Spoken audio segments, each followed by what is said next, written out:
en las próximas charlas. Esto principalmente abordan los test de detección del tamizaje. Así lo entiende la OMS, donde nos plantea estrategias para eliminar el cáncer de cuello con una meta en el año 2030, donde se prevé realizar prevención primaria, es decir, vacunación al 90% de una población, una prueba de tamizaje al 70% de una población, es decir, prevención secundaria, y prevención terciaria a otro 90%, es decir, tratar de forma precoz y oportuna. Si hacemos un repaso por la historia, el descubrimiento del HPV y el desarrollo de la vacuna, vemos que comienza con el doctor Hausen en la década del 70, donde se plantea la hipótesis de la relación entre el HPV y el cáncer de cuello.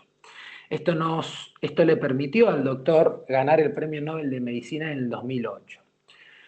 En 1983 y 1984 se aíslan por primera vez el ADN de HPV 16 y 18 en biopsias de cáncer de cuello. Y esto termina luego de otros descubrimientos con la aprobación de las vacunas Gardasil y Cervarix en años 2006 y 2007. 2014 es el año de la aprobación de la Gardasil 9 y 2019 surge la vacuna china Secolin.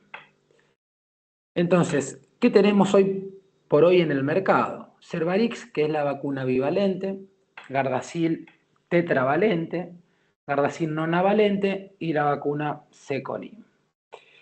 Vamos a ver que estas vacunas tienen la particularidad de incluir todas a los serotipos 16 y 18. Las vacunas Gardasil incluyen a su vez serotipos 6 y 11. Y la vacuna de última generación nonavalente incluye otros serotipos oncogénicos que luego los discutiremos. Un dato no menor es cómo varían entre vacunas con respecto a los adyuvantes. Vemos que Cervarix y Secolin tienen hidróxido de aluminio, mientras que las vacunas de Gardasil tienen sulfato de hidroxifosfato de aluminio. Esto lo que les otorga a estas vacunas es mayor inmunogenicidad. Y a su vez también vemos que entre la tetravalente y la nonavalente existe el doble de adyuvante. Esto es un dato para tener en cuenta debido a que es una de las causas de dolor en el sitio de inyección y mayor reacciones locales. Como para presentar los dos trabajos pivotales, tenemos el trabajo de Gardasil tetravalente y de Cervarix. Ambos fueron trabajos aleatorizados, doble ciegos, donde Cervarix controló con la vacuna de hepatitis A, mientras que Gardasil tetravalente se controló con placebo. Por un lado se incluyeron 5.400 mujeres, mientras que Cervarix incluyó 18.644. Ambos estudios fueron financiados por la industria, por un lado Merck y por otro lado GSK. Entonces, si bien tenemos estos estudios randomizados de valor, puede prevenir la vacuna lesiones planoplásicas o cáncer cervical. Esto nos lo demuestra una revisión Cochrane del 2018, donde se incluyeron 26 trials con aproximadamente 73.000 pacientes, y lo que observó y lo que se arrojó fue una alta evidencia de prevención de lesiones preneoplásicas. ¿Y por qué decimos preneoplásica? Porque ninguno de los trabajos usó como endpoint primario, el cáncer de cervix por razones éticas. Ahora, ¿cuántos serotipos existen? Sabemos que hay 200 serotipos de HPV, de los cuales 40 son oncogénicos. Y así lo vemos en este estudio, que del total de cáncer de cuello de Estados Unidos, vemos que el 71,2% de los cánceres está relacionado con HPV 16 y 18. Ahora, si sumamos los 5 cánceres que continúan, vamos a ver que suman un total de 16,3%.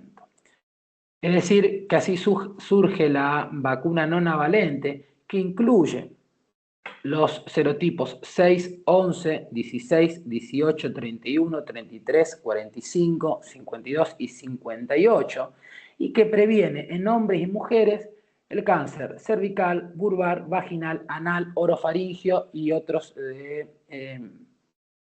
sistema respiratorio superior, como así también las lesiones preneoplásicas. De esta forma, es la vacuna que se introduce en el calendario obligatorio argentino en el 2024. Tenemos numerosos estudios, por traer una colación, un estudio prospectivo randomizado que incluye 14.000 mujeres aproximadamente y que compara, por un lado, la vacuna tetravalente con la nonavalente, y estos nos arrojan como conclusión una no inferioridad entre una y otra vacuna, sobre todo relacionado a los serotipos que comparten, 6, 11, 16 y 18. Así también, y de forma muy interesante, la Agencia Europea de Medicamentos, cuando nos muestran de estos serotipos extra que tiene la nonavalente con respecto a la tetravalente, es decir, 31, 33, 45, 52 y 58, vemos que hay una menor cantidad de PAP anormal, es decir, 37 PAP anormal en Gardasil 9 frente a 506 en la vacuna tetravalente, como así también una menor cantidad de biopsia, es decir, 4 frente a 41, lo que nos está hablando de que esta vacuna también va a disminuir los procedimientos de tamizaje. Pero como nos exigimos, nos preguntamos si podemos pasar de 3 dosis, como fueron los estudios iniciales, a 2 dosis, y esto fue demostrado por estudios de calidad y avalado por una revisión Cochrane, donde nos habla de no inferioridad entre 2 y 3 dosis en todas las vacunas, con una recomendación moderada a alta. Pero como nos exigimos aún más, nos preguntamos, ¿podríamos pasar de 2 a 1 dosis con la Gardasil 9? Tal es así que en el calendario de vacunación del 2024, en la Argentina se agrega la vacuna nonavalente en 1 dosis. Aquí me voy a detener un poco. Esto es un cuadro extraído directamente del boletín, donde se citan los 4 trabajos que de cierta forma justifican pasar de 2 dosis a 1 dosis con respecto a la nonavalente en nuestro calendario de vacunación. Vamos a ver que los 2 primeros trabajos, el de Costa Rica, como así también el de India, son estudios. El de Costa Rica realizado con vacuna bivalente, mientras que el de India es realizado con vacuna tetravalente, y ambos estudios son post-hoc. Por poner un ejemplo, el de Costa Rica, en realidad son pacientes randomizados a 3 dosis o con vacuna bivalente, y debido a distintas circunstancias que no se pudieron colocar las 3 dosis, se evaluaron los anticuerpos que tenían según la cantidad de dosis, pero son estudios post-hoc. Los últimos estudios que se citan, el KINJI y el DORIS, sí son estudios randomizados, donde se incluye la vacuna nonavalente. Ahora, cuando miramos los estudios, vemos que el estudio KINJI, en realidad los brazos son, por un lado, 1 dosis de nonavalente, 1 dosis de bivalente y 1 dosis meningococo. Nunca se comparan entre las distintas dosis. Lo que se hace es ver la inmunogenicidad con 1 dosis y luego se compara con otros estudios. El otro estudio que es randomizado, es decir, el DORIS, donde sí se compara la bivalente y nonavalente y entre las distintas dosis, es decir, 1 dosis, 2 dosis y 3 dosis, si bien es un estudio randomizado, vemos que el N es de 155 por cada grupo. De todas formas, hay una tendencia mundial a disminuir las dosis de la vacuna nonavalente. Esto varía, depende del país y la región. Y estos son los estudios que se citan, ¿no? Y así, para finalizar y hacer un leve repaso por lo que fue la historia de la vacunación en la Argentina, vemos que se incorpora siendo ejemplo a nivel latinoamericano e incluso mundial en el 2011 en el calendario de vacunación con la vacuna Cervarix bivalente. En el 2014 se agrega la vacuna tetravalente. 2015 se pasa de 3 a 2 dosis, excepto en unos comprometidos. 2017 se incluyen niños en el calendario de vacunación y en el 2014 se pone la vacuna de última generación Gardasil 9. Y para finalizar, una frase del doctor Tati donde dice: yo espero que en algunas décadas le podamos contar a una nueva generación de adultos que nunca tuvieron un cáncer o precáncer asociado por HPV, que cuando fueron adolescentes hicimos el esfuerzo por entender los desafíos, aceptarlos y protegerlos a través de la prevención. Muchas gracias. Buenísimo, Nico. Nico, muy bueno. Buen resumen. Gracias por remitir esta primaria sola, que sé que es difícil. Sí. Está muy bueno esto que contás con respecto a número de dosis, pero eso es un esfuerzo de intentar lograr lo que dice la OMS por la baja de segundas dosis que hay a nivel mundial con la segunda vacuna. Sí. El ideal de cobertura es los trabajos que generan o demostraron la publicidad de la vacuna, pero hay un esfuerzo, sobre todo nacional, de aplicar una monodosis off-label de lo que sería la correcta inmunización con vacuna. Ahí está el doctor Reyé, que es un especialista en vacunas. Mirá cómo se pone la camiseta del HPR y el gorro. Hola, ¿qué tal? Sí, mira, lo discutimos el otro día en una reunión de prevención y yo creo que está bien el esfuerzo. Federico tiene razón. Esto fue en el último gobierno, se decidió en diciembre pasar a una sola dosis y quedó y no se analizó bien. Entiendo que tenemos un montón de oportunidades para que se vacune una sola persona, pero también entiendo que están tirando dosis porque se vencen.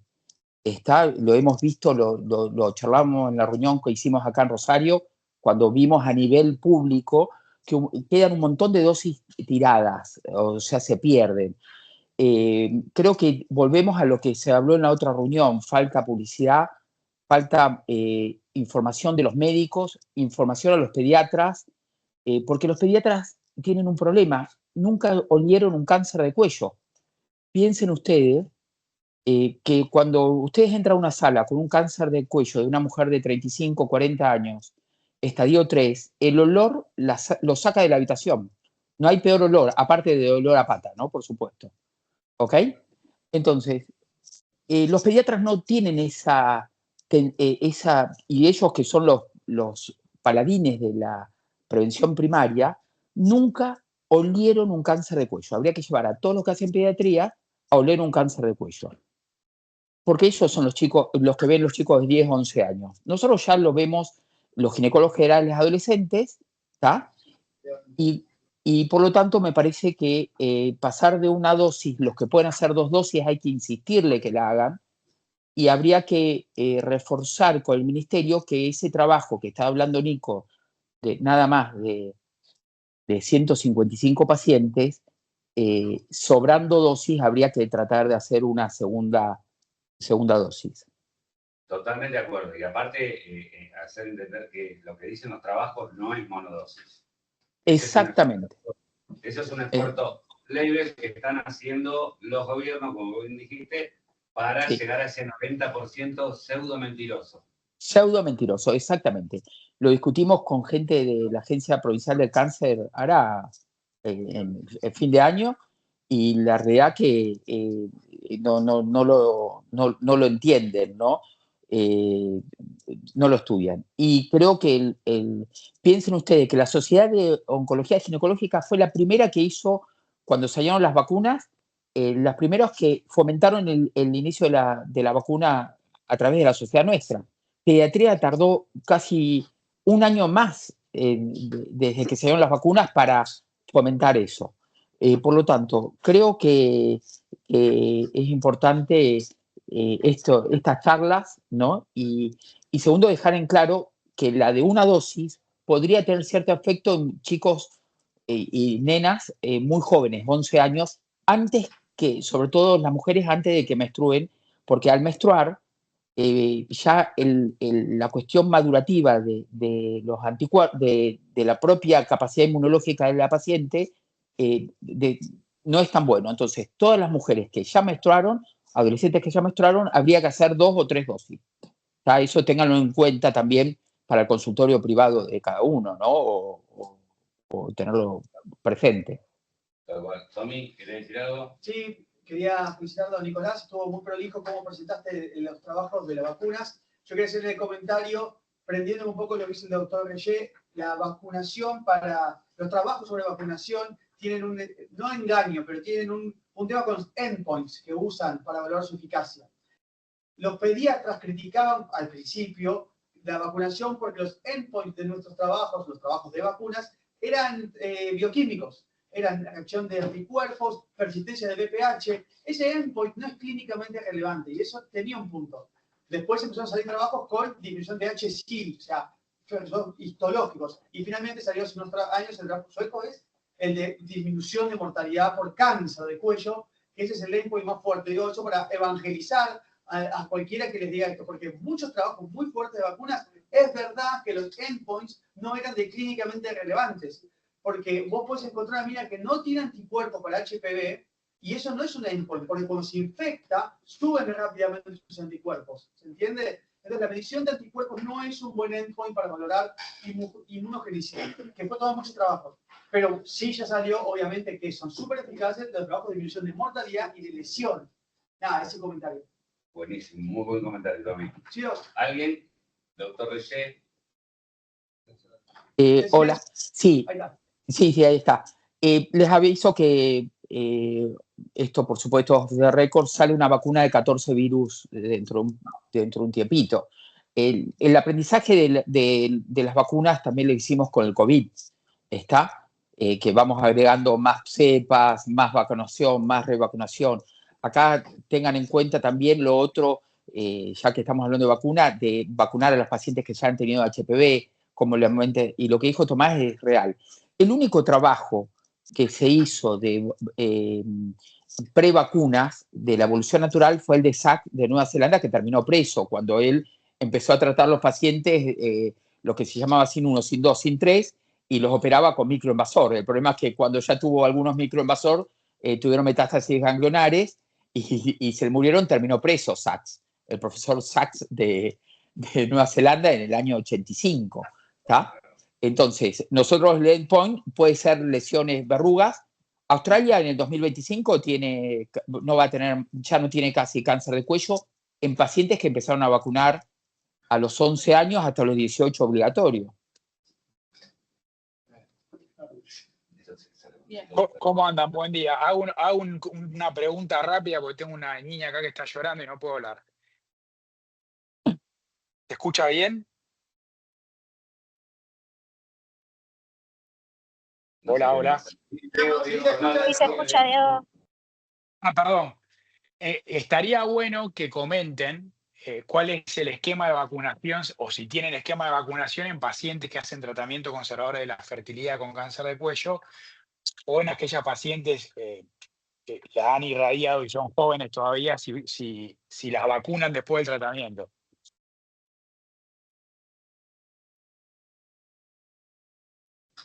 Sí. Yo las vacuno a todos. Yo a todas las mujeres jóvenes, cuando trato de lesiones de bajo grado, de alto grado o cáncer de cuello con cirugía conservadora, a todas las vacunas. La única que no vacuné era una paciente que tenía células pequeñas que no tenía HPV, ¿no?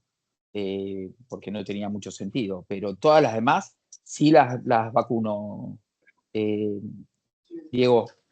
Sí, Inclusive sí, porque... Diego, igualmente no es un tema de prevención primaria, pero está bien la pregunta tuya, Diego, porque esto es para pacientes de prevención terciaria, la que vos estás diciendo, es decir, aquella paciente que tuvo cáncer sin vacunar. Tendría el mismo concepto, como dice acá Tomás García Balcarce, que lo dijo él, que es más joven. ¿Qué? Que el mismo concepto de H-Silo con cáncer. Sí, sí, no, que obviamente tratado de una infección curada está perfecto vacunar de vuelta.